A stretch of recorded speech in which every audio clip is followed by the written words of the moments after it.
Of the SG esports that made a big impact at the Kiev Major, only 4DR is remaining in the squad. The other 4 come from a team called Midas. Midas Club Elite? Midas Club, yeah, that one, Midas Club Elite. And they've been together for like a month or so.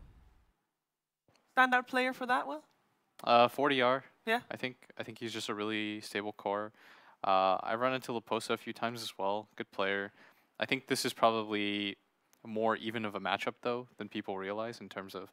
Yeah, it's quite hard to like count them out. I mean, for me, Dota right now is like, even though an underdog can be inexperienced, but they might have like something up their sleeves, you know, that will allow them to get the upper hand when they're against a more experienced team, a more stable team.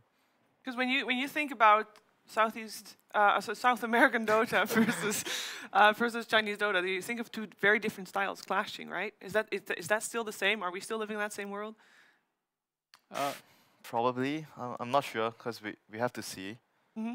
I think China, every game that I've seen from China, it's a little bit more methodical. I think they prioritize Roshan really heavily. Objective. Yeah, it's like, for me, they play this like very methodical style. It's like, we're going to take this tower, we're going to take all the tier 1s, then we're going to secure Roshan. First Roshan will take map control, second Roshan will go high ground.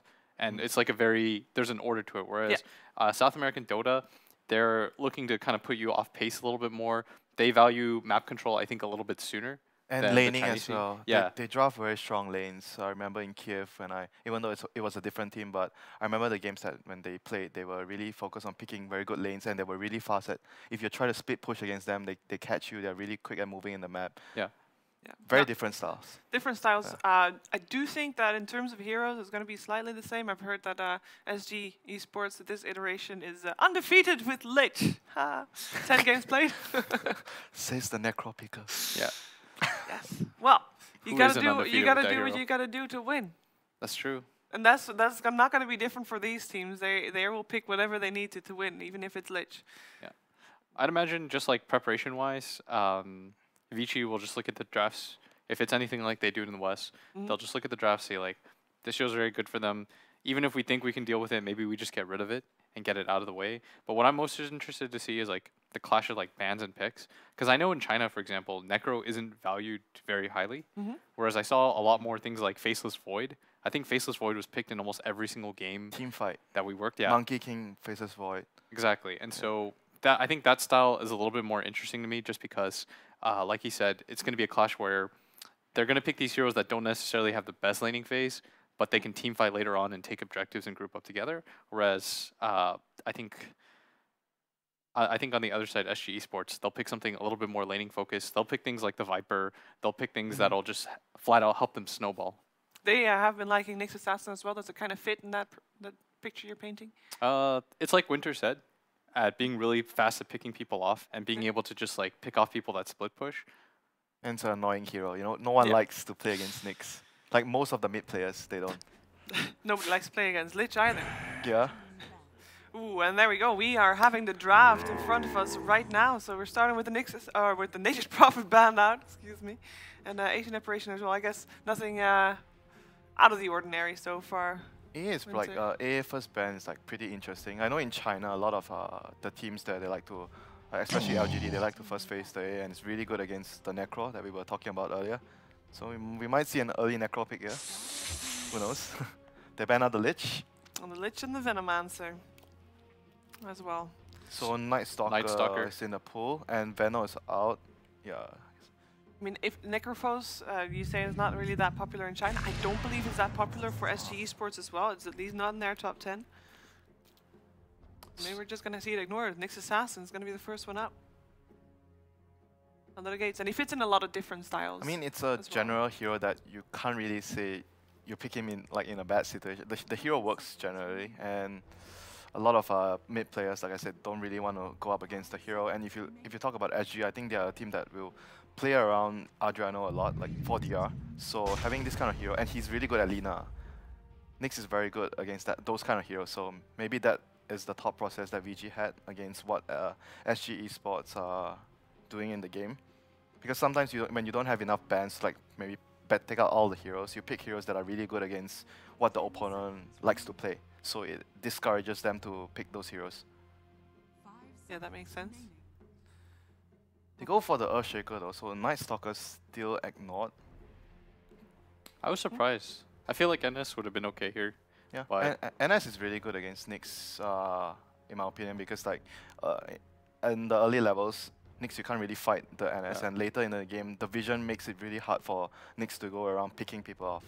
It's like you counter the way he wants to play the game. So this is a interesting pick. Isn't Nyx Assassin quite decent against Jakiro? he's alright, but Jakiro's also... I think the big thing for SG is they don't want to lock in anything hard, and you kind of want to see the draft progression, because the advantage here is then you should be able to get the last pick And mid. Yeah, and Jakiro is pretty flexible in terms of if you want to run him, if you were to run him as the off lane. Oh, Also, okay, there goes the they Necro. do take Necro. So There it is. that actually makes a lot of sense with the Nyx opening instead of the NS. They might be thinking they want to protect the Necro. So then you probably ban... So you already took care of AA, which is the best counter. Yeah. I think the second best counter is probably Pugna. So if you ban that in the phase, and Bat Rider I think works really well, but you have Nyx to counter Bat, Yeah, and so it's like a nice... And draft it's So like you don't have to ban and it it's like if when you- they Yeah. when they pick the Nyx, Necro is in the pool, but when you have Nyx, the enemy is like, do we still want to pick Necro? They have second thoughts, and they didn't go for the Necro, and right now their Necro pick becomes really, really safe here. Yeah, so I think as long as they ban the Pugna, then I think for the most part all the counters are out, like those super hard counters. Well, let's counter specifically to the hero. Is there any counters in terms of playstyle? Because Necro, you know, you're gonna I want think itemization, you probably want to consider heroes that will build Diffuser or Lincolns. Those Okay. are the items that are really, really good against Necro. Diffuser for the Ghost Shroud and Lincolns for the ultimate. Yeah. So those are the things that you would consider. And the other thing that you might think about is like if you can actually put like a strong lane to mess up the Necro early game. If you can do that, that's also really helpful. They take out the Disruptor. Oh, this is Mikasa. Mikasa is their coach. Yeah, I keep forgetting that that's Yes, the that's the change thing. instituted. Unfortunately for SG, they're the only team in this group that does not have a coach. Oh, they are the only team that does not have a coach? In this group. Because I believe Complexity does not have a coach at the moment either, and neither does Newbie. So right now, like you said, they ban out the Pugna. So the Necro seems to be the main piece of the puzzle right now that they are actually focusing on. SG removes the Ember Spirit. Does that say anything about what they might be going for here, you feel? Not very sure, but I know when I play pubs as Jakiro, I hate Ember because I can't really lock. I don't really like to play against heroes that are really mobile as Jakiro. Because before I get my like Yules or Atos, I can't really lock down those heroes. So that's just me when I play in pubs. There's But Rubik's really good against Jakiro and Shaker. That's what I like when I'm facing Jakiro. So we might see a Rubik pick here. Rubik might be good here. Doom ban. Yeah, Doom is also again protecting the Necro. Yeah. All in on the Necro, why not? Well, you should know. You should know the best about that, Shiva. Yeah, Well, I mean, it's you know, it's the ultimate hero that if you panic. So obviously, I'm not that great at Dota, but I press all the buttons when I panic. And a Necro, if you do that, you live. I'm not even kidding. It's great. So the game plan is coming together right now for SG. They're actually going down a pushing route, which is something that I do not expect from SG. no, and Jakiro DK. you're probably forced a little bit more into that position, but I think what's interesting is because you have the option to last pick a core, but I guess because I thought they would have taken Jug there. Jug, Lifestealer, heroes that are good against Nyx. I think Jug works well too because you'll naturally grab a Diffusal and it's not that out of your item build. And you group up and push, so Yeah. Nyx can't really catch. Like, same goes for the DK lineup. They're going to be playing around each other, Yeah. so the Nyx will have a hard time finding pickups. But it'd be weird. So what kind of confused me is like if you leave your mid to last, then you kind of get to see all the heroes and pick this like one hero that can just like, because I think last pick should tie your draft together, and especially in second pick, the advantage is that you get to see what hero is going to work Yeah, I against agree. all of those things. I like picking the mid last too, because I think mid is like the lane that gets the most farm, so Yeah. you probably want to prioritize more on getting a better matchup or a hero that can actually win the game by himself. Yeah. So they go for the Phoenix. It means they have more team fight. I think Jug's even better now. Yeah, Jug's really good against the Phoenix too. You could alternate too and pick up Silencer and move Jakiro off lane. Jakiro off. I think that could be a really good idea. Silencer is also decently good against the Necro with the silence, so could see that working for them.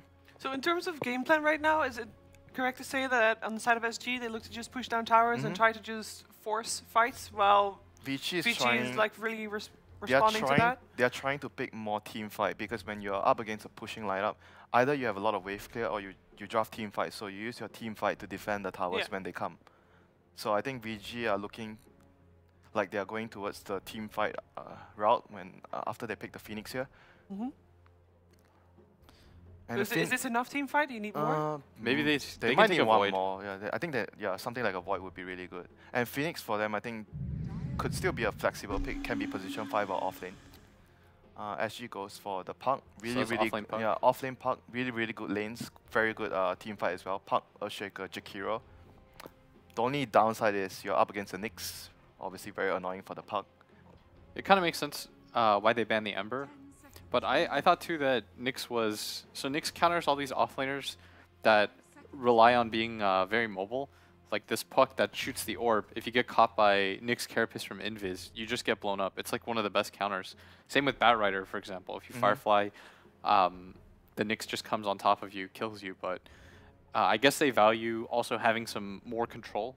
Silence is also very good against Necrophos in general. Yeah. But still think they need this like Jug hero.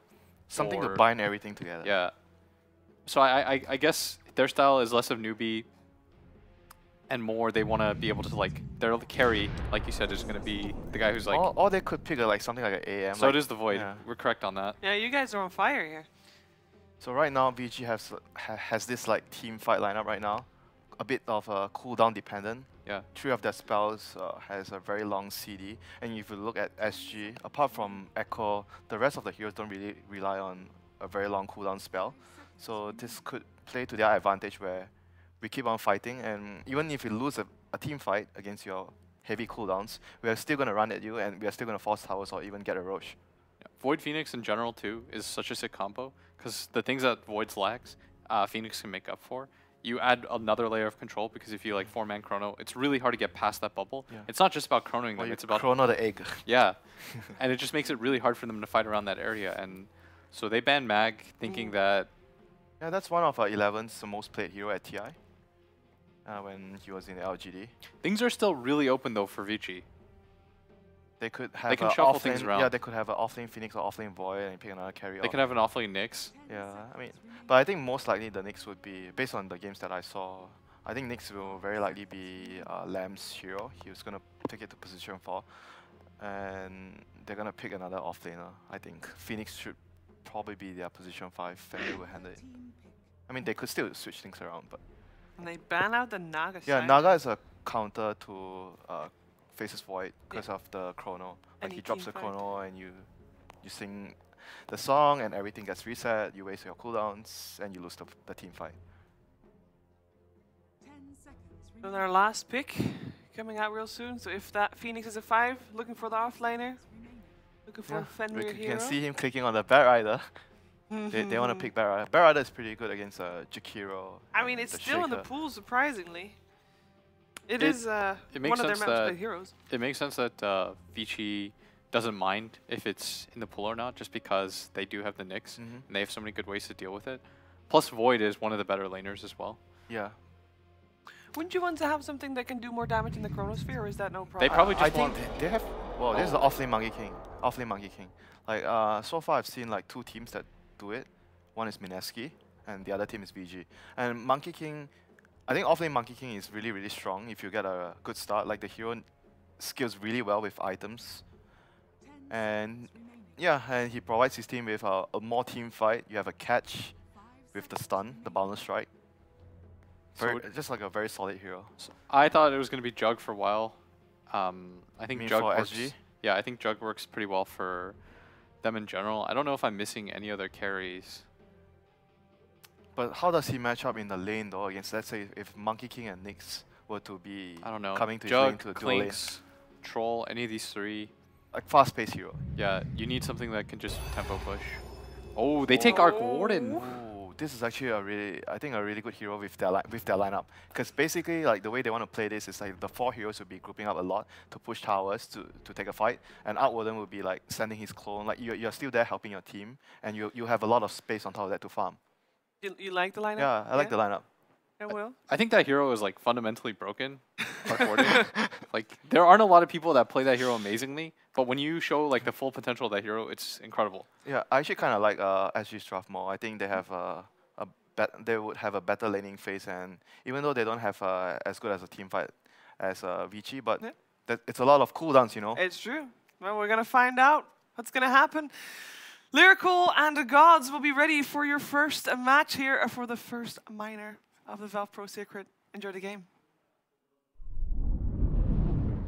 Yeah, thank you very much, Shiver and Gods. We're here. It's Kiev. There's not a new patch, but we do have some interesting-looking heroes that have come out. I haven't seen a Phoenix, it feels like, in forever. And then that Arc Warden last pick coming in from SG Esports, it makes my soul hurt a little bit, but it should be good nonetheless. Okay. What do you think? I think it's a great way to kick things off here. I mean, you mentioned we're in Kiev. It feels like one of the big homes of Dota and the first Valve event of the season. So we may not have a new patch, but we've got new faces, new teams, new rosters, teams that people didn't like have or exist before TI. So it's definitely a very exciting time to follow Dota. Absolutely, and I can't wait to hop right into the game. The other big thing that I'm sort of keeping my eyes on here is that I think when you have these different regions that are separated so much, South America and China, you're going to have something new come out of this series, I'm sure, because they each have their own individual metas, and now it's a meeting of those metas, and we're going to have to see who comes out on top, who prevails on top of it, as we're just trying to get loaded into the game. Yeah, it's really hard to say because I think everyone has their opinions about which regions they feel are going to be strong, which regions they feel are going to kind of excel. Like there's a lot of talk like, oh, NA's really good, really strong right now, but who knows? Come LAN seasons, maybe it's going to be the SEA teams or the South American teams that actually surprise people and start proving that their region is better than people expected. So until we actually start seeing some of these LAN events where cross-regional teams play, we won't have a good idea of how they compare. And it makes those teams that get to the LANs excel that much further when they get back home, too, because they've had all this experience international stage. It does look like we're just now getting loaded into it in a second. Another quick little interesting fact, we talked about the Lich 100% win rate for SG.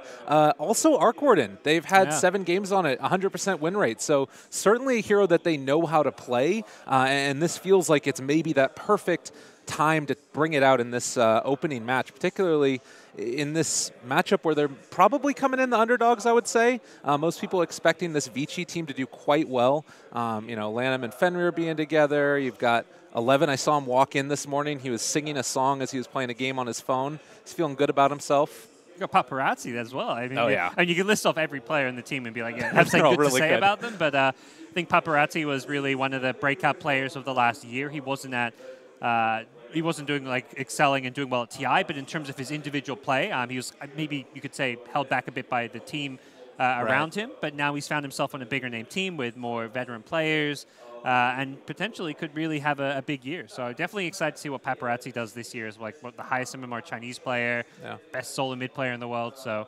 Definitely a player I'm kind of keeping a close eye on. He got that SCCC bump when you know, DAC came around and he lifted him up in his arms after the 1v1 mid thing. That was a great little moment. Yeah. I think everybody really remembers that. He's been touched by a TI runner-up. You know, it doesn't get much better than that. Just needs to get Miracle to lift him up next time. Exactly. They'll go do some hugging stuff. They're here. We'll set it up. We'll make it happen. Yeah. And I think also for, you know, SG, you talk about 40R, who's still with the team. He's been around forever in the scene. You know, I was talking with, I think, Winter and Blitz last night, and they were saying they remember this guy playing with them forever. And then 4 new players that have come onto the stage playing with Midas Club Elite previously, but really no LAN experience outside of South America, I believe. So pretty cool to see them also get a little bit of a chance here as we got these guys fixing everything over up to the side. Yeah, first game of the day, working out the kinks, but it's one of those things where you know, be honest, I can't really say much about SG than what I've seen in the qualifiers over the last month or so. Before that, I mean, as mentioned, they were part of this Midas Club team, a team I no one really followed that much because they weren't playing any big international tournaments. So outside of the South American Dota community, not many people really knew who they were or who their players were. But this SG Esports team is going to, I think, 4 Valve events in the next couple of months. They have a they have a lot of time to kind of make a name for themselves or to prove their worth. And while people maybe know the name SG Esports from what they achieved at the major last year, where they upset Team Secret and almost BDG, this is a totally new team. That's what people have to realize. Yes, I think they mentioned in their interview, they kind of have some of the expectations of the name SG Esports to live up to because of the success that team had at the major. But this is effectively, player-wise, very different team, and we're going to see maybe a very different kind of play style, very different results. Who knows just how good they're going to be. Yeah, for sure. And I remember, and I think back to, it sort of reminds me of IG Vitality a little bit.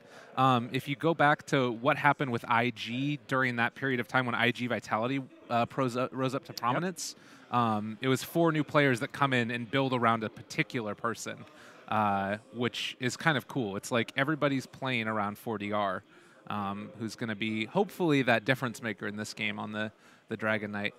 Yeah, he's definitely going to be the one they're building around. And as much as the Arc Warden is kind of, to me, more the key hero, it's the Dragon Knight who's going to be creating space for him. To go back to what we're looking at here specifically with this draft, definitely a lot of positives, I think, coming out from the SG Esports draft when you've got all these pushing heroes that can create space for Arc Warden, who can then send his clone to go like push with the team while he farms. There's just tons of room for him. So I think Vici Gaming are going to have their work cut out with them as far as dealing with Arc Warden. Yeah. And Jakiro also another one of those ones. For Vici Gaming on the other side, feels like team fight, with occasional pickoffs, sprinkled in every now and then. Having a Nyx Assassin open on you and then a Monkey King jump on top just sounds like a terrible thing to be in this world.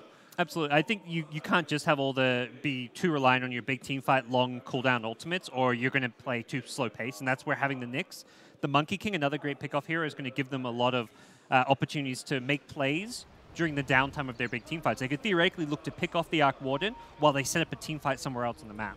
That's the play. That's the dream. That's what we want to see. Vici Gaming heading out. They placed down 1 ward down there in the bottom lane, as well as a Radiant Observer ward that was placed up top. So getting some vision out and blocking off camps. It does look like Monkey King is down bottom with the Phoenix right now. Is that a lane that you expect him to stay in with the Phoenix to stay in, or do you think he's going to be bouncing back and forth? I think more likely bouncing back and forth. It's interesting the Nyx is up top. I guess the idea here being that Nyx is he's got boots. He can quickly move between the lanes, figure out where he's going to be most useful. You can't do a whole lot to a Dragon Knight. Not a hero worth using your mana burn on all too much. So more likely the Nyx can have a bigger impact, either harassing the puck or going to that off lane and teaming up with the Monkey King. That Nyx Monkey off lane, you get 2 fairly tanky heroes with good regen, and it can be very difficult to zone these heroes out. Man, SG, they just placed down a sentry ward and immediately dewarded. I don't know if I didn't see them get any vision of Vici placing that ward. So is that just like looking through replays, I guess, and understanding where they're going to place the ward? Oh, wow, that bash. Paparazzi. Laposa. Wow. That hurt. Times the bash, gets the rune, and gets some good harass. Yeah, either, like you say, you watch replays, you find trends about where they're playing the wards, and you kind of anticipate where it's going to be, or alternatively oh, nice courier snipe. Oh, man. All right, Dire Courier down. Well done. Yeah, this has become a plague to more competitive Dota and also pub games. These melee heroes smoking up with, not even with boots. You can just snipe couriers without, but he does have boots in this case. So finding a quick early advantage that will help out the mid lane a lot for SG Esports. Oh, Bardino, he's moving in, gets the dual breath onto Mr. 11, and just going to be able to push him back. I believe that there was also another Dire sentry ward place, so they thought they had a ward, but the fissure is already there, and Monkey King taking a lot of damage early on. They find the first blood, and big kill right there for SG.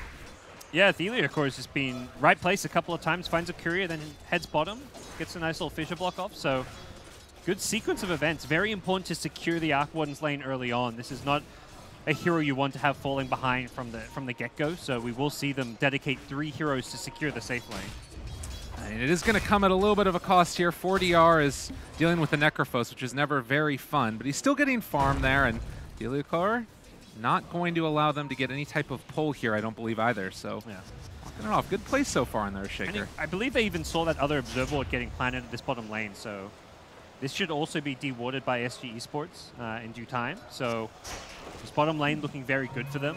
As far as the other lanes go, that's where things not going quite as hot. The puck is getting bullied a bit by the Void. Similarly, mid lane also a bit Necro favored so far. Not an easy lane for Dragon Knight by any means. The key thing here for DK is just to get your bare minimum farm. Yeah. Come away with it with some decent levels, already getting 2 up in the passive, but he is going to take a beating constantly from Ori, which is a little bit frustrating. Any other rotations that we might end up seeing? You were talking about maybe the Phoenix moving around. Can he come in and, like, is there any chance to kill the DK, really? It seems unlikely. Not with just a Phoenix. Yeah. Perhaps a level 6 Necro could do it, but doesn't seem all that feasible. Similarly, I don't think SG Esports can really rotate on Necro with a Shaker Dragon Knight until perhaps DK gets level 5 or 6 himself. He needs another point, at least 2 points in Flame Breath. He needs a point in the stun, so that game likely comes at level 6. So I think for now, both teams will stick to these lanes. The Phoenix doesn't have a good home, but is just trying to get some of those early levels. Raposa here going pretty far. Actually, he gets the mana burn on. Does he have enough to get away? He's going to use the orb now. Man, it is just a hard life right here for this puck. Yeah.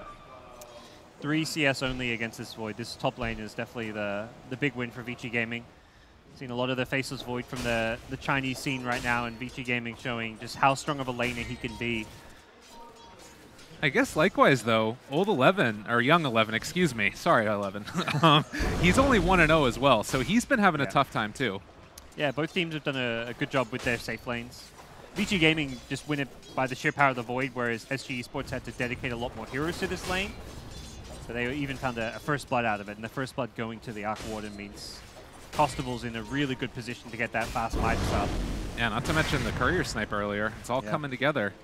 Not quite 1,000 gold lead there for SG Esports, but you know they're doing what they need to do. And as the game goes on, do you kind of see like the early rotations that come out with level 6s being that significant? It feels like every hero is really, really static. The Void can very easily TP to like another lane, like mid lane with the Chronosphere early on, which is something you often see. Voids, even in the safe lane, you get that early TP with your treads and just TP mid, get a hero kill on a core hero, and it can really set up your team for a big win. Right. But for now, we're just seeing small harass coming out, like the Shaker goes mid, throws a Fissure, gets Necro low, but doesn't really come all that close to killing him, so yeah. All about securing lanes more than actually getting those kills for the time being. Fenrir just going to back away lest they were able to find him there. 4.5 minutes in, 1-0 so far, and everything all hunky-dory. God, Ori's getting very low, but, I mean, he's a Necro. So. Yeah, and you're against a hero that you kind of know the limit. Like, DK's not going to do anything to surprise you or jump on you suddenly. Yeah. It's not like he can hit level 6 suddenly and kill you either. He hasn't got any points in the stun, and oh, they missed the Tenga. That was good. I think that this could still be a kill, though. Yeah. They've got the fissure block off, and they do find it. Fenrir also in some trouble. Can they get it? He's hitting so slow, and well, Fenrir doesn't even end up using the shrine. He's just going to head back home instead. Just got that dive up in time to get away. Really good start for the Arc Warden specifically and SG Esports. I think this is exactly what they needed coming into a tough matchup against a experienced team that's played a lot of LAN Dota. You want to have that good laning stage. You want to at least be feeling good about your draft in that first 5-10 minutes, because you're going to be nervous. I mean, if a team like SG Esports, they played all these online matches, they've done well in South America, but the nerves is definitely more likely to get to that team than Vici Gaming. So anything you can do to get off to a good start is going to help you out here. For sure. And this is the type of lineup that can take advantage of that early gold lead and, you know, start pushing down towers, taking objectives around the map. Do you feel like that's what they need to do to continue to snowball it, or with the Arc Warden, do they have a little bit of a safety blanket there? They have the safety blanket, but the more they can pressure, the better. They're going to keep pressuring this bottom lane. Oh, almost there. He's going to end up going down. They get it right at the end with the Spark Raid. We're seeing how good this Arc Warden is against Monkey King. He's just being able to zone him out of the trees by popping those rates into, like, basically into the jungle where Monkey King's trying to leech experience from. So they're constantly punishing 11, who's 0-3 now. His tower could start getting chipped away at. And perhaps most importantly, the Arc Warden is filthy rich from all these kills going his way. Oh, and they're bringing down the Dragon Knight now with the DD rune as well. I'm not sure what his duration is left on that Dragon form. It's a little bit. Chunk, yep. This is going to be some decent damage here, and maybe even a tier 1 tower taken, possibly?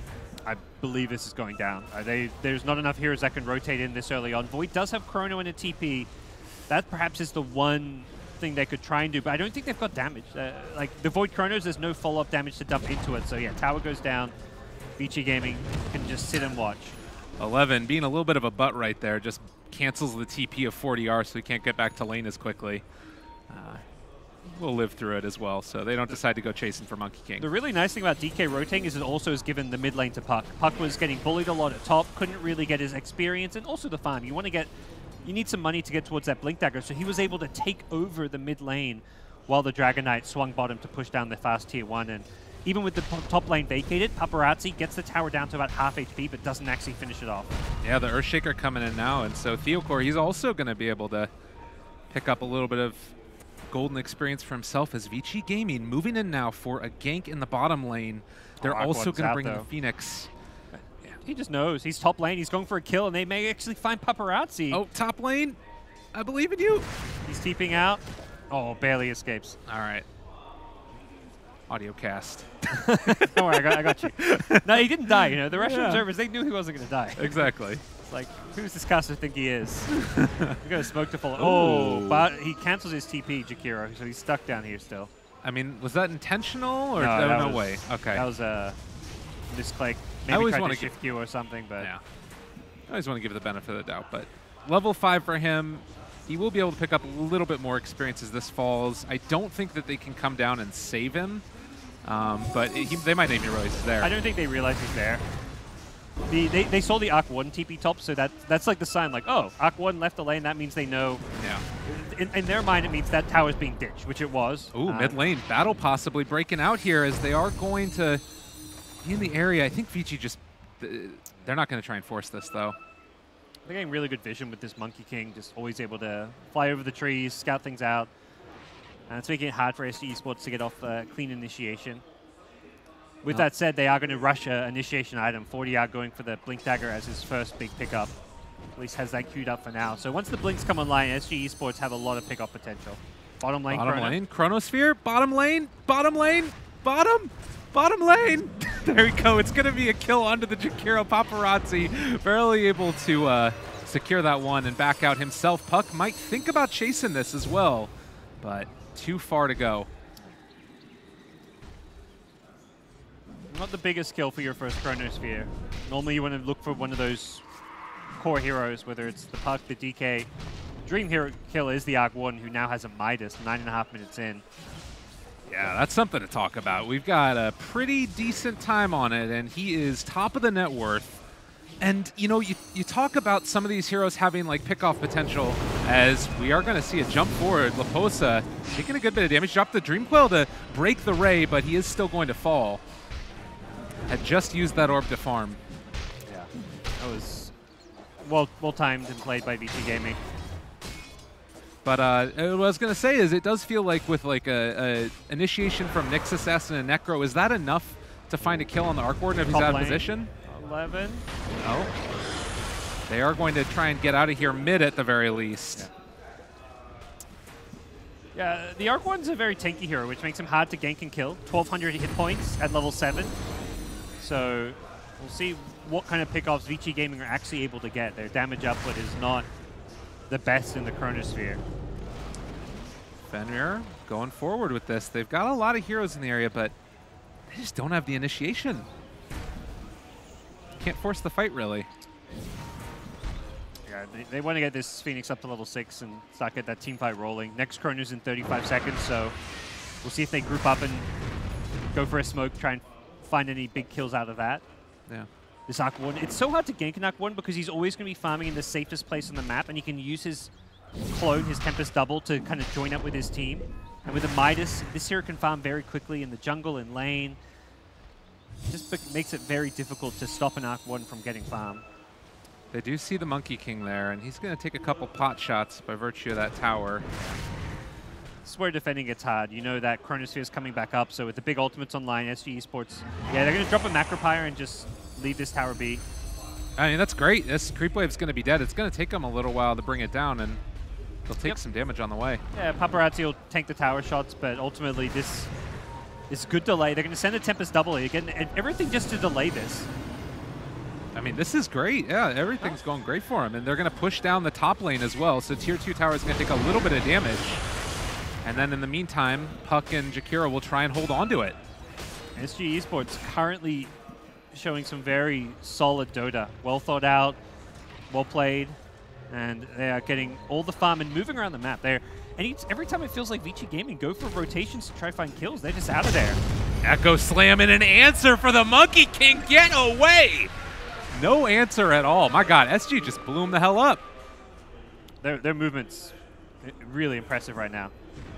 Vici come bottom, Arc Warden's TPing top.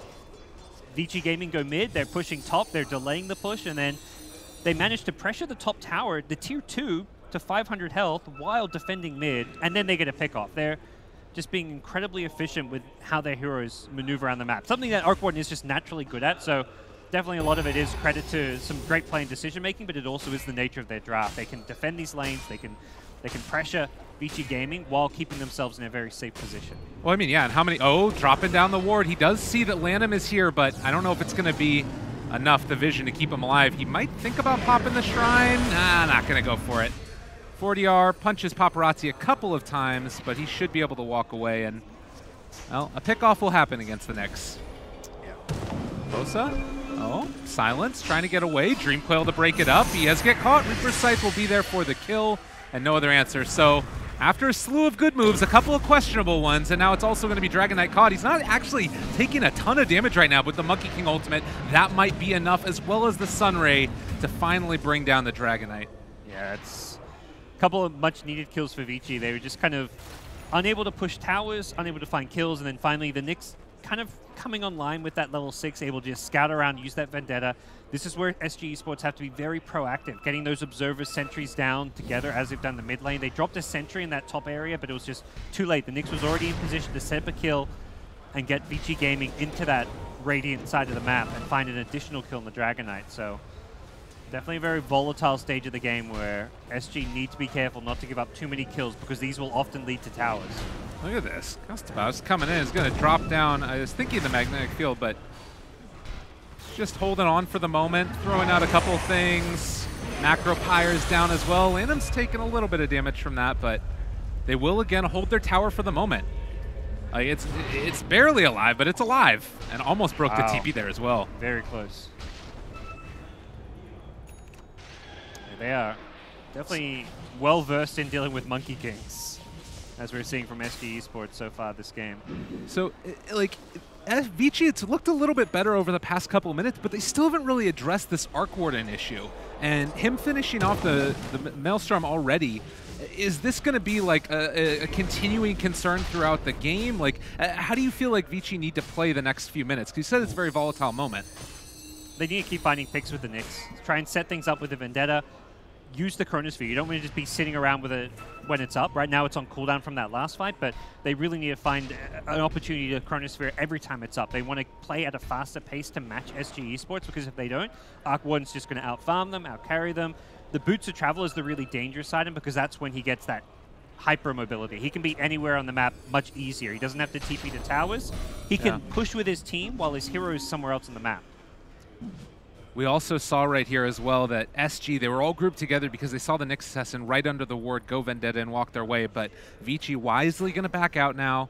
A lot of people missing from the map, and while this is all happening, Monkey King getting some much-needed farm down bottom as well.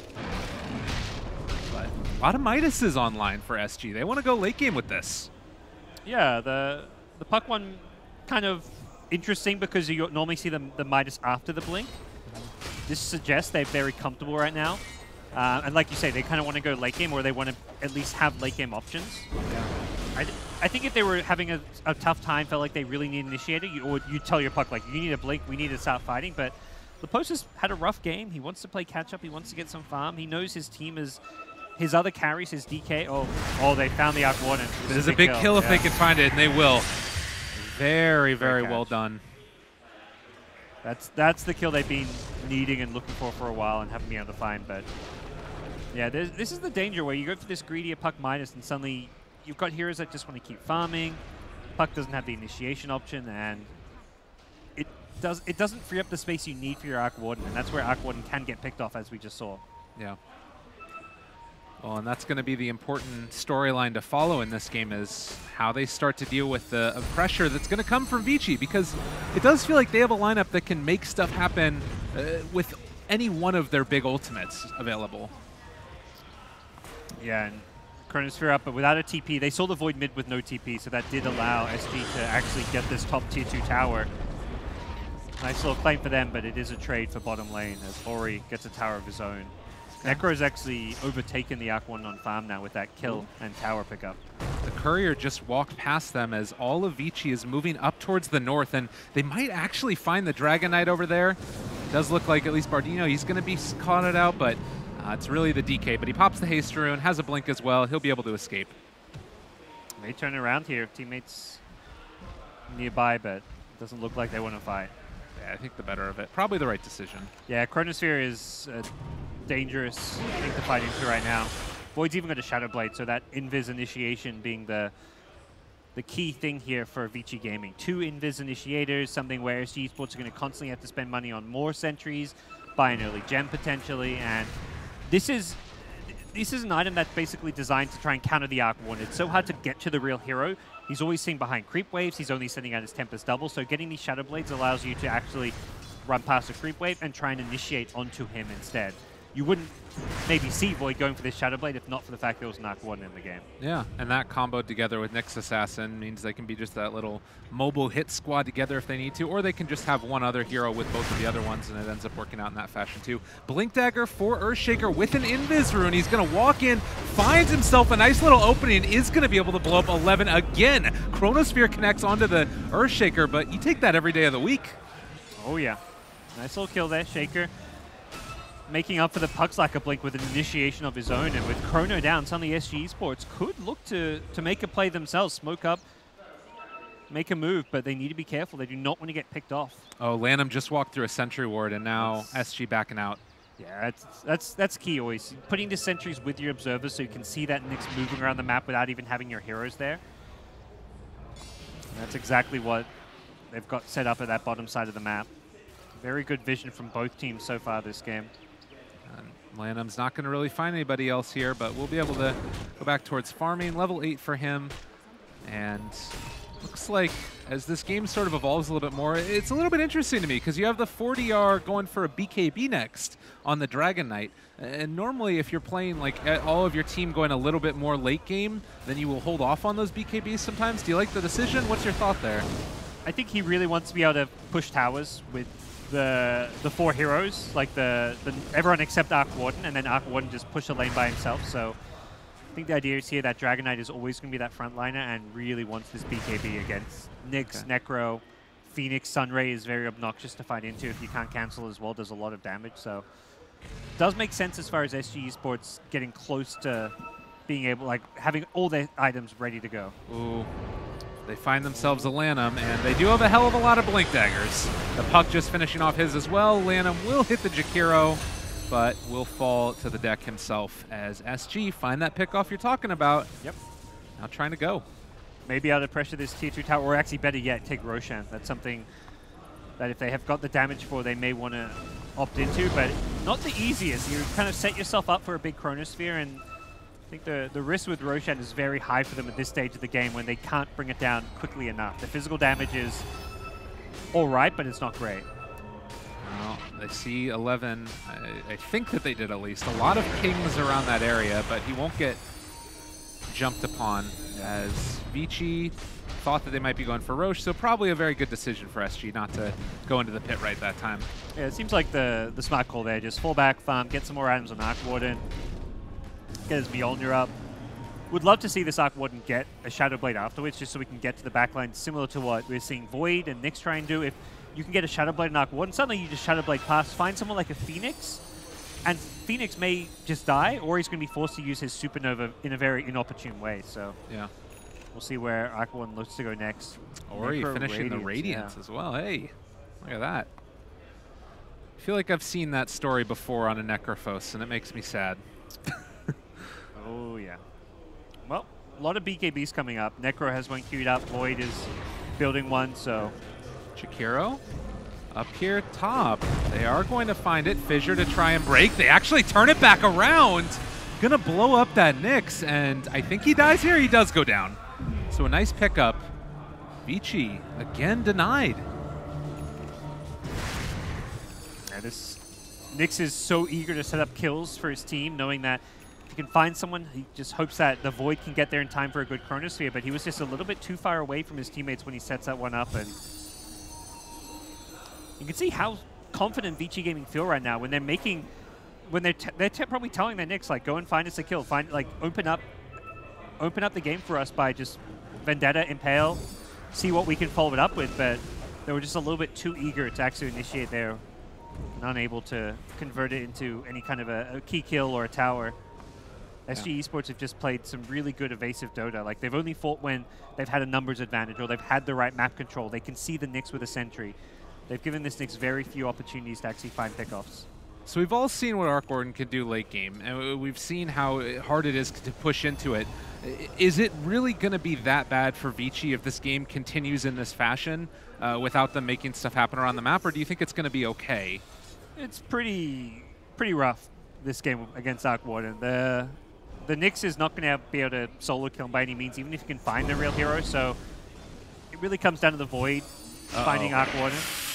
Dream Coil down bottom, and they caught themselves the Monkey King. Do they not have vision of him? They don't realize where he's at. Old 11 somehow gets away from there.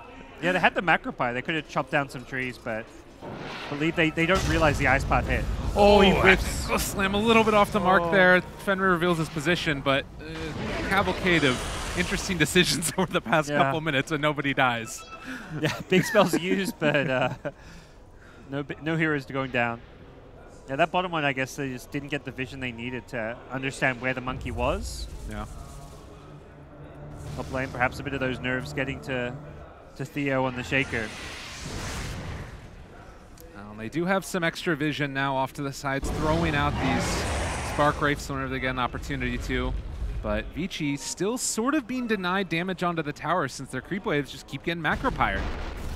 Yeah, Jakiro as a support is always nice to play in these games where you can't really get close enemies because you can just drop macro-pyre in a lane. Helps fund his sentry wards. He's still by far the lowest net worth here in the game, but at least is able to get some farm here and there. Get this guy a Kickstarter for sentry wards, yeah.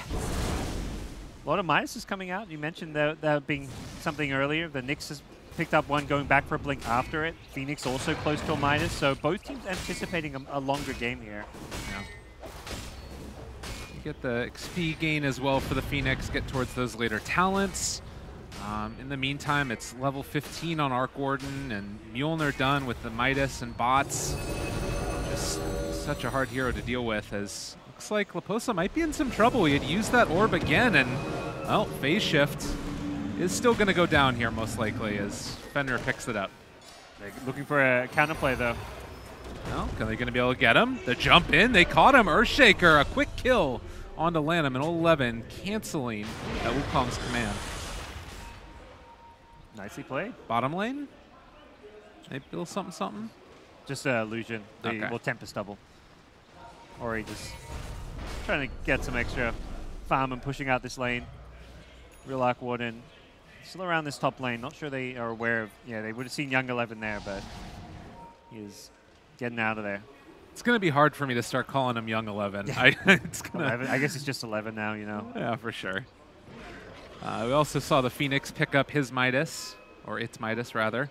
And with that XP talent, we'll be able to get towards those a little bit later on. They do spot out the Monkey King there, the Boundless Strike, but I don't think that they're going to be able to capitalize and find the kill. Yeah, he guessed wrong with the Blink Totem. He knew he was there from the Boundless, but didn't get the Totem. He's peasy so far. Yeah, definitely is part of the game where things are slowing down. I think Vici Gaming came to this series knowing they didn't have to have an explosive start. A team like SG Esports, they're probably hoping that they're going to make mistakes. They're like, all right, this is a team that doesn't have the experience. If we're in a close game against, we're going to make better late game decisions. But we haven't seen SG crack yet, so Definitely some really good composure coming out from SG Esports in a very tense game. We're not seeing a lot of kills. We're seeing a much slower pace. We're seeing much more farm-oriented, but it's farm-oriented with teams looking for pick-off, but they're just not finding them because both teams are playing really good defensive Dota. This might be that moment, though. You see SG smoked up. At the same time, Vici is preparing for a smoke, I believe, as well. And they have a BKB that's done for the Void. They're walking here into the river. A little bit of vision given now. It's only the Knicks, though. They jump forward, able to get the spike. Carapace to turn it back around. Can they get the damage? It's immense coming out from the Earthshaker. They do time walk back and away. And the Wukong's command out as well. But this is going to be Monkey King down in SG Esports. My God, that was a team fight and a half. What a sick Echo Slam coming in. He caught, like, I want to say 4 heroes in that one. Just perfectly positioned on the high ground there. And SG Esports smoking at the right time. Vici Gaming meet them where SG Esports have kind of a high ground advantage. And what a great play coming out. 40R gets the jump onto the Knicks, leading to a fantastic team fight. Yeah, it was just all that damage at once. Oh, feels good. That was nice. But the BKB not really doing a whole hell of a lot for the Void there. He had to time walk away from the rest of the battle. He couldn't find the Chrono too. Like even after, like he BKB'd, he like pump faked a Chrono. I think he realized it's like this Chrono's not going to do much. He might kill a support in it. He could kill someone like a Shaker even. But it wasn't going to be worth using a Chrono there to just kill one hero. Better off saving it for when your team respawn and a potential Roche that could have happened there. So by holding the Chrono, he knows he's not going to win the fight, but he also means that they've still got it for the next fight that could happen in the next minute or two. Yeah, and they're immediately looking for another pickoff with the Nyx Assassin. SG do need to be careful here now. If they wanted to go in, does he get a bash? No, not going to happen. But yeah, particularly like you were talking about, if they find this fight now with no Echo Slam, no Dream Coil, or what have you, that might have been a good opening, but Vici's still not able to find the fight. Yep, things will go back to that perhaps slower pace farming for a little bit. SG may look to smoke once they've got their ultis back up. Oh, they caught 11. He gets the snap as well, but well, he's still able to jump through the air. Monkey's a pretty elusive hero. Yeah, for sure. Definitely a part of why we're not seeing whole lot of kills is the heroes and drafts. I mean, you look at the cores, Void, Great Escape Spell, hard to kill. Puck, same thing. Monkey King, same thing. Dragon Knight, very tanky. Arc Warden, very hard to kill. Fight breaking out here. They take out the Phoenix at the start, and now they're going to be able to get 11 as well. Paparazzi going to try and jump away. Do you believe that that's going to be a kill on Mr. Monkey King? Most likely. Earthshaker finishing it off, and SG have come out of the gates very hot here in this first minor. Yeah, holy cow, they are playing fantastic right now. They're just understanding when they can turn back and fight very well. Like right there, they knew the Echo's coming back up. If Vici Gaming really committed to that fight, it likely could still go pretty well for them if they get that big Echo off. Oh, maybe a chance here for a kill. They are going to find it, and, well, can they get anything on the return, though? 40R has shown up. They do get the Chronosphere. It's dealing a good bit of damage. It might be able to kill him off. Puck saving the day to take down the Nyx Assassin, and it does look like the Arc Warden somehow is going to get away from this, trying to slow him up. Can the Void get there in time? Is he going to find the kill? No! The stun comes out. He gets the Flux as well. Oh, Void is so upset about his situation. I think that he still does get away, but Egg committed there as well, and they don't get the Arc Warden. Jeez. What a piece of pristine micro there. He gets the magnetic field from his illusion onto himself, which means the Void misses a hit. Then he gets the 4-star from his actual hero away. That Void thought he had that kill, but some great last-second micro coming in, and Arc Warden narrowly escapes. I mean, there's a reason that they're perfect with it so far. They know how to play it. You know this guy spams Arc Warden in pubs, let me tell you that. Bottom lane, Paparazzi's, just farming illusions here. Yeah. Good bit of gold when you can kill these. It's nice. And, I mean, it is sort of going to be a situation later where that would have killed both of them. But at least for now, they do have the answers for it. And Roshan going to start to fall. They know there's no Chronosphere. This is the downside. Anytime you're using Chrono, using the Reaper as well down for another 10 seconds, kind of expose yourself to potential Roshan. And good news for SG is they know they have ultimates. They've got Echo coming back up in a second, but they are under enemy wards here, so the vision for Vici Gaming is still very good. With Monkey King flying in, the vision makes this very hard to do. Yeah, they have caught the Monkey King, though. A good start, but Earthshaker is out of the fight. No buyback for him. Monkey King dead as well. I think that Echo Slam is so important, though. It might be a little bit too much to ask. Agreed. That ward, even the second ward, deeper into the raiding side of the map, making it very difficult for SG Esports to secure this Roche. Having someone like Shaker getting jumped is so bad for them. They do have this sentry ward down, and yeah, SG, they've shown patience the entire game and going to continue to show it now as they back away from Roche. They just can't give it up for nothing if Vici decide to walk in, which doubt they would. But. Yeah, they even see the Void and Invis there with the sentry, so likely we'll see them, go back to pushing out these lanes. Arc Ward and TP's bottom with the Tempest double. It's going to get slowly dealt with by the Necro, but we'll see how things go here. Will be a Diffusal as the next pickup for Arc Warden, so that means Necro will have a much tougher time dealing with even just the Tempest double when you can use that Diffusal to break the Ghost Shroud. And he really haven't felt the impact that much of the Necro this game, it feels like. He's not really been able to do as much. Up until like those 2 kills there recently, he's just been farming a lot. It's been a much more farm-intensive Necro, which, like you see Ori, he's 5-0-0, obviously fantastic score. It feels like he is incredibly farmed. He's top 2 net worth, but you'd almost rather the Void have at least a piece of that farm, and it feels like there's too much pressure on Paparazzi to make plays initiate, whereas Ori's playing that more just farm the jungle. I mean, he's farming lanes more than he's farming jungle, but just playing that ultra farmer carry role, which is not really, to me, where the Necro shines as much. Yeah. With that said, he is going to scale very well, and I think a key thing looking late game is which heroes can deal well with BKBs. Everyone's getting these BKBs. All the core heroes are likely going to have them, and that's where spells like Reaper doesn't damage through BKB, but can provide some lockdown the Void Chronos. So your Vici Gaming have decent heroes for fighting into BKBs. It looks like the Vici Gaming lineup just canceled their TP on the Void, and now they're going to have to do a slightly delayed smoke. But it looks like SG are very ready for this right now. They're putting the Dragon Knight out front and center and have a lot of people behind him. They saw the sentry get planted right in front of their ward, so they know exactly where Vici Gaming were. Yeah. Vici will not be able to connect with this smoke. They back out and immediately going to go in for Roshan themselves. Yep. Hard Roche to contest. You may be smoked up, but the smoke breaker, Nyx Assassin, is on top of the cliff, but... Oh, they're coming in from the backside. This is such a good position. Earthshaker's moving in as well. Echo Slam connects onto 2. Macro Pyre down as well. They're all gone immediately. Can they find any more, though? Monkey King over here to the west side of the fight. They've got the lift up with the Yule Scepter. The Supernova is gone. Ultra kill for that Arc Warden. And one last to fall. SG dominant. That was so freaking smart, Lyrical. You know, it's such a... We've seen so many of these teams get better at securing Roche against smokes because they just camp a hero on that high ground.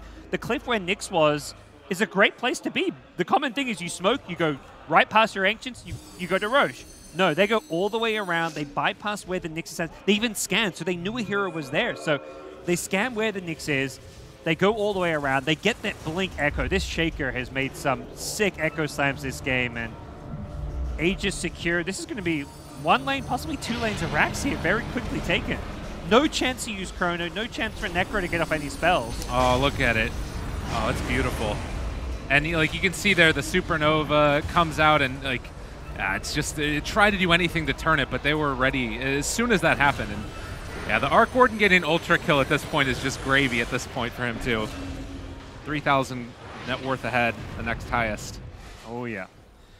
Kind of mentioned a little bit earlier, it just feels like the Necro for all his farm hasn't been able to have that massive impact or even feel all that scary here in the late game. If he gets jumped, he's going down, and they've got the answer to the Ghost Shroud now with the Diffusal Blade pickup, so yeah, life gets tricky for Necro and even the Void. Similarly, if you get Blink Echoed, you get Chain Stun, there is no way out of that. Or Shadow Blade echoed now, since he just picked that one up as he well. He almost just killed the Necro with his Tempest double in mid, or he just got down to like 10% health, if that. So Parker, for Vici, where do you go at this point? You still need to play like the pick-off and push out lanes game, right? Is there anything else you can really do? I think you also look to play that ultra late game as well. Get level 25s, get Void, even more farm.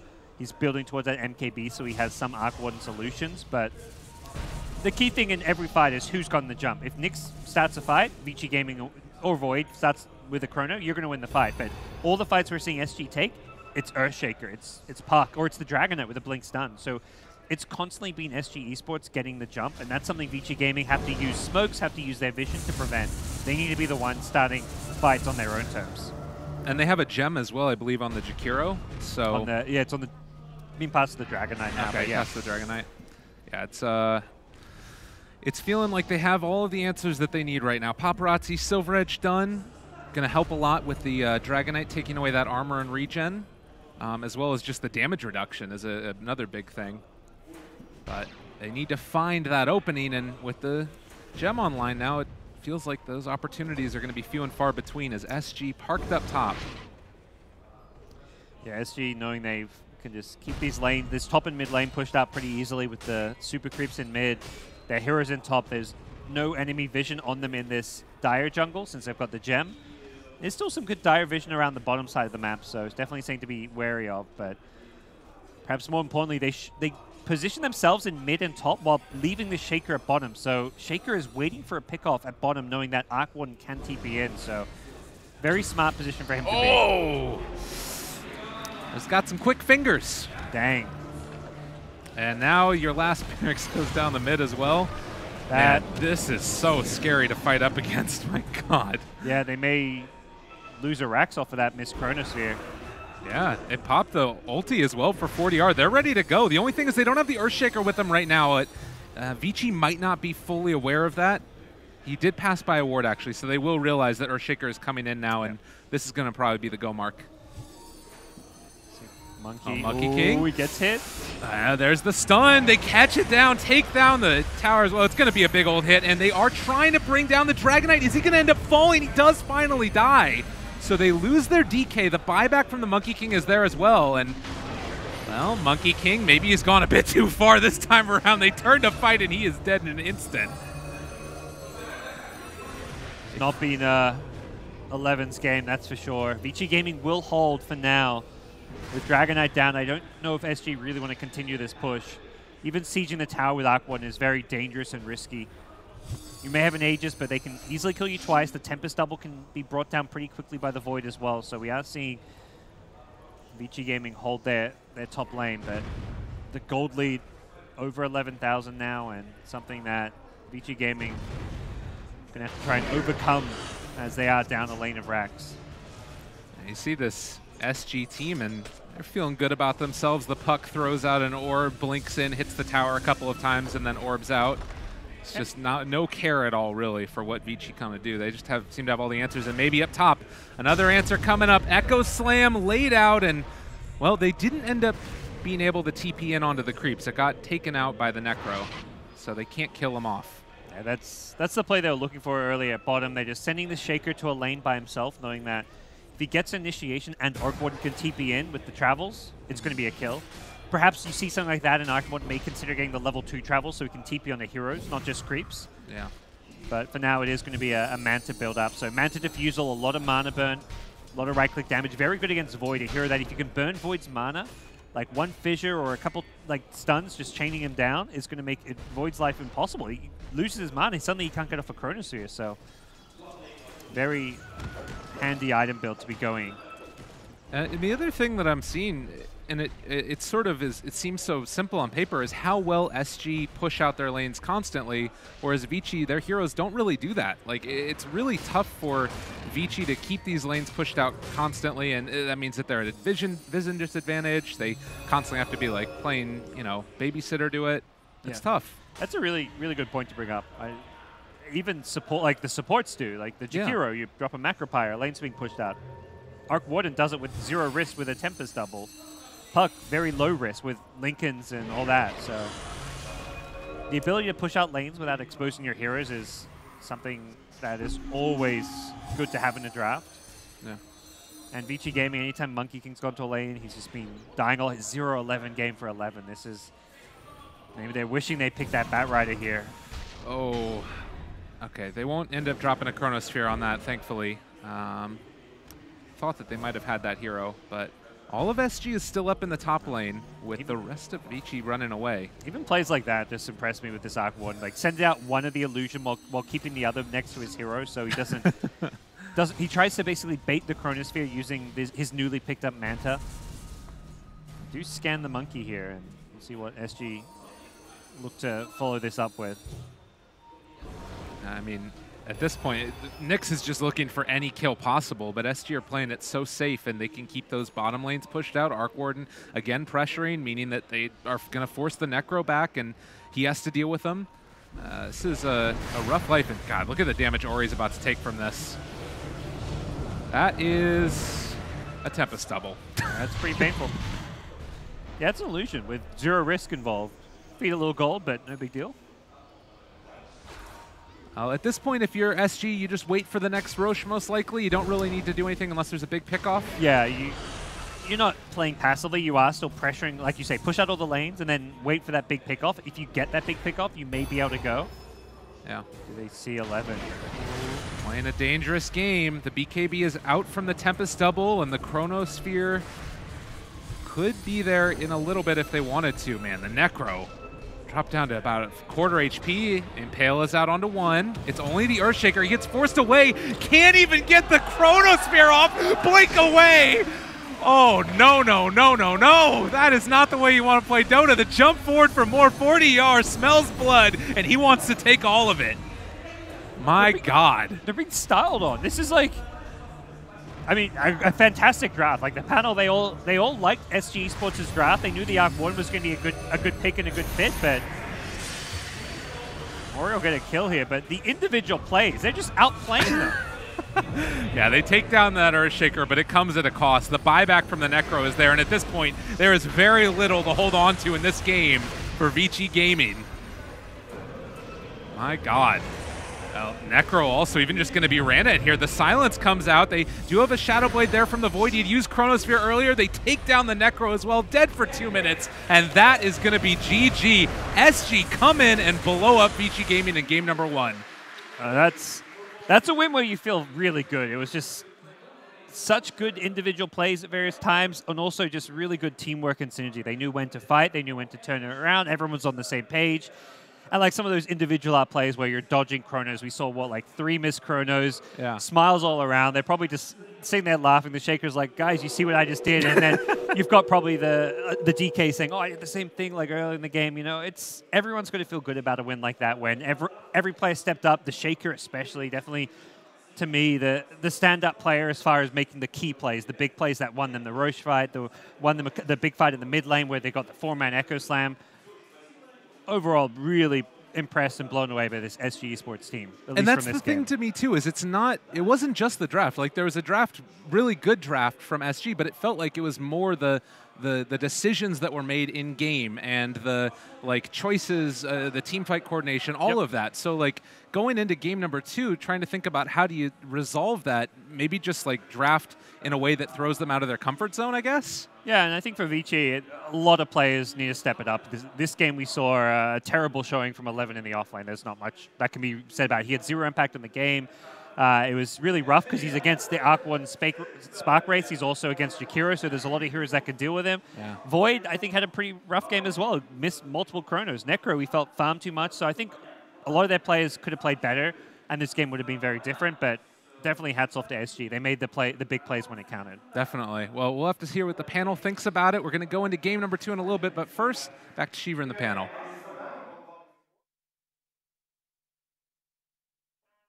Indeed, first game in the books, and SG, they took it very convincingly. Here with Winter as well as Blitz Winter. You already said during the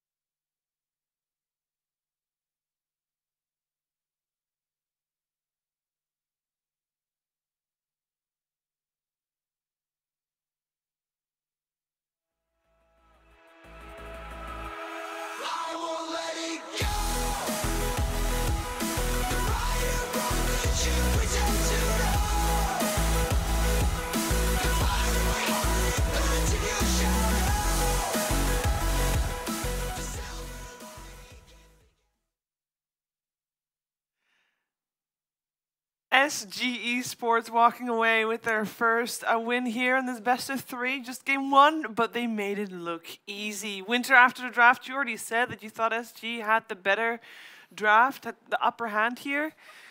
Did you expect it to play out this one-sided? They look more like a team than Vici though, so that was a Yes. big issue in not only the draft and the way they played. They didn't really use their chronos very well. And I mean, from the start of the game, I think the lanes, I expected the lanes to go quite bad because they picked a Monkey King, Yeah. and they did like some Phoenix. I know they always do dual lanes, but this time their dual lane was like kind of weak with the Phoenix, and Monkey King couldn't really farm a lot. He got very shut down in the game. First, his ward got dewarded, so he had no vision and he gave up first blood. And during the mid game, I was kind of expecting that they come back with some good team fights though, but it didn't really happen. They didn't have like a big chrono with a very big follow-up. They have like some small chronos, like a few pickoffs, but in the team fight that matters, Teolico on the Earthshaker, he got the better jumps. Yep, he really did have some good echo slams, Will. Yeah, and I think the bigger issue too is, I mean, eHome's drafts, like there's so many holes in it. It's like they didn't have the best way to lane shove. The only hero that could really do that was their Necrophos. Like Void, not really the best at it. Same with Monkey King. On Monkey top, King, you can. he's if you okay, have but money. in a game if like you have that, gold, more gold. yeah, he was really underleveled, really underfarmed. He was just hopping around for the most part, wasting time And getting he vision. got caught a few times when he was trying to do the primal spring, clear the creep, and jump back out, and Earthshaker Jakiro caught him, and he died so many times doing that. And then on top of that, if you look at SG Esports lineup, their ways to wave clear are very easy. They've got a Dragon Knight, Puck, who's probably the best, Jakiro, Earthshaker. Literally all of their heroes have outspam. So it's very easy for them to make plays. And that's why the vision game is in their favor in that sense, because a lot of teams will say, like, well, what went wrong here? It's that you're able to set up the fights because you're always shoving in the lanes, you're always keeping pressure on their map, so Vici have to show. Whereas SG Esports can hide in the fog, they can take things a little bit slower. And we saw in the mid-game that jump, the Earthshaker 4-man Echo, that just kind of cemented things for me. At that point, I realized there is a huge issue right now with Vici's draft. On top of that, Vici, probably the bigger issue is like their main opener was Chrono to fight. Like in Dota, what I've always been taught is to be able to win a fight, you have to be able to start the fight. And for SG Esports, it was so much easier. They had so many different ways that they didn't have to use a core to set up a fight. They had Earthshaker, they had Puck, they had multiple ways to start this fight. Yeah, and they had an Arc Warden on the side of SG. You mentioned that was the most broken hero here, also on top of the hero damage for the both squads together. Why is this hero as broken as you think it is? I think conceptually, like the hero's insane, right? Yeah, Meepo also has the ability to like get clones of himself, but Meepo's like they're not that strong. You die when your clone dies. Yeah, exactly. But Arc Warden, not Arc Warden. Plus, he gets to use BKB. That is the other part about him that makes him amazing. If all of Meepo's dudes could also use BKB, amazing hero. But Arc Warden has that advantage of being able to BKB. You get double BKBs off, so you risk absolutely nothing by trying to go high ground. And we always talk about what is China so good at, is the ability to defend high ground. Yeah. Well, Arc Warden destroys that. Not anymore, get a high ground. Yeah, Costable played that really well. He was on top of that. It was a bit of a surprise pick. What would you do against an Arc Warden if you saw it coming? I mean, practically, if you try to counter him with some picks, you ideally want to have like gap closers like Spectre. I think Spectre is one of the better ones to kill Arc Warden. And the other thing you can do is you try to pressure his lane. But if you look at Vici's heroes, I don't think they're able to actually do that with their heroes because the laning phase of their picks are pretty weak. And yeah, maybe the next game they should probably try to put more, focus on drafting better lanes instead of just focusing on, we just want to have this team fight, draft around it, build heavy team fight, and try to win the game from that. Maybe it doesn't really work so well against a team that focuses on lanes, like SG Esports. So my question regarding lanes, because there was the lane mid that we just saw, Necrophos versus DK. I thought normally Necrophos would win that lane. Yeah, it was pretty 50-50, but it feels like nowadays, every single time I see DK being played, that this hero goes 50-50 against everyone just because of the amount of regen you have. You can just bottle Crow. You might not outright stomp any lane. Like, I don't know if DK just like, DK versus anyone, super one-sided matchup for him. But he never really loses to anybody either. Yeah.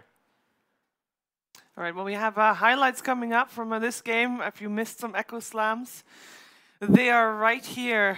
Well, we are starting at the start of the game, of course, as we talk over what's happened. The laning stage overall, I mean, it was not super eventful. Sure, there were some kills, but overall it seemed like both teams were apart. Okay, apart from 11. 11 was basically. He got dumpstered, basically. Yeah, okay. I didn't want. I thought of a nicer way to Look say at how that. fast they were. Yeah, they at were like bottom. waiting. They Every waited, time they he hear that sound shows. cue and they just kill him and he jumps down. He just really wants to. There you go. They finally get that kill, but overall, the game, I mean, didn't look as dominating for SG until later on when Arc Warden and Yeah, and this Echo is Slam like what I started was happening. talking about. They had a lot of this kind of like small pickoffs with the chrono, but Yep. overall there was no like a big chrono that lead into a Roche or leads into like a tier 2 tower or a massive team fight. Don't laugh at him, man. And I It feel like sucks. we're just watching a highlight of 11 just really trying real hard to get And that was another smackdown corner every sphere where time. they only got the Earthshaker. They didn't get any modern heroes, and then this is like probably the game-winning Echo Slam by the Earthshaker. The thing about the Earthshaker 2 that I really liked at this game is he didn't hesitate at all. There were some failed echoes, but you got to gamble on those. He every single time he would go for it, see if there was an opportunity. I felt like this was actually the more game-defining fight than anything. When they couldn't win this fight, they couldn't get any of their spells off with the egg up. I felt like this game was going to be really difficult for them. Yeah, you're right. This fight is actually more important, and it's not only the Earthshaker, it was the Puck, like Posa. He got the orb, and it was also the route that they actually took. If you actually notice in the fight, they took a longer route Yeah, they instead of went the on the high direct ground. route. Yeah. They went to the high ground. That was where they their enemy did not expect. They had an observer ward on the other side of the high ground, the common route, which No. Vichy got it covered, but they did not expect the attack from that angle. And Puck gave vision, easy for Shaker to just follow up with the echo. Yeah, and then at this point it kind of already was over. He was looking for a way in, but as you mentioned already with the Arc Warden, it's a lot easier. And VG Gaming knows that, so that's why they fight outside their base right here, because they know they can't wait for SG to make a play, because then their towers will just die. Yeah, like they did not really land their spells really well. Like the team fight chrono into, like ideally you want to chrono into the Phoenix Egg or the Sunray and the Monkey King ulti on top of that. They were not like playing like a team. It's very surprising. Yeah, it was a rough one. They got taken apart, and perhaps some holes in the draft. Surely the key, but maybe also need a little bit of a speech from Mikasa before the next game starts. Yeah, I think the Batrider, when they had hovered over it, when I saw that, I was Yeah, I was like, a that- much bigger fan of that. That was like okay. That pick made a lot of sense, and it Yeah. was generally really good against what the enemy had. Yeah. And then they picked the monkey because 11 is like, I would say he's like a kind of offlaner, a bit similar to Ice in a way where sometimes they like to play a certain hero, and Yeah. it might not be the best pick there, but they want to play the hero in that game. I'm not sure if I explained that correctly, but No, you did. It I made know. sense. Like you want to play a hero, a but certain hero, but yeah. it's not the best pick, but they want to play that hero. Yeah, you would imagine that's what a coach is for, is like to stop things like that happening. If you're having like the coach in the draft, is it happening? Yeah, I somewhere? mean, you still want to have like a right balance, right? If this pick A is the best pick here, but your player does not play this well, so maybe you rather give him an inferior pick, but something that he plays much better. It's finding the balance. Yeah, finding the balance. This is not a good balance. Probably not this game, yeah. Not a good example. Hey, but it's just the first game. First of all, it's a best of 3, so they got another game to come back. And on top of that, it's a mini double elimination bracket, meaning that if they do lose the series, they'll just play from the lower bracket, which is not where you want to be. But it's still, it's something. We have a short break before the next game starts, so stay tuned. We'll be right back for game number 2.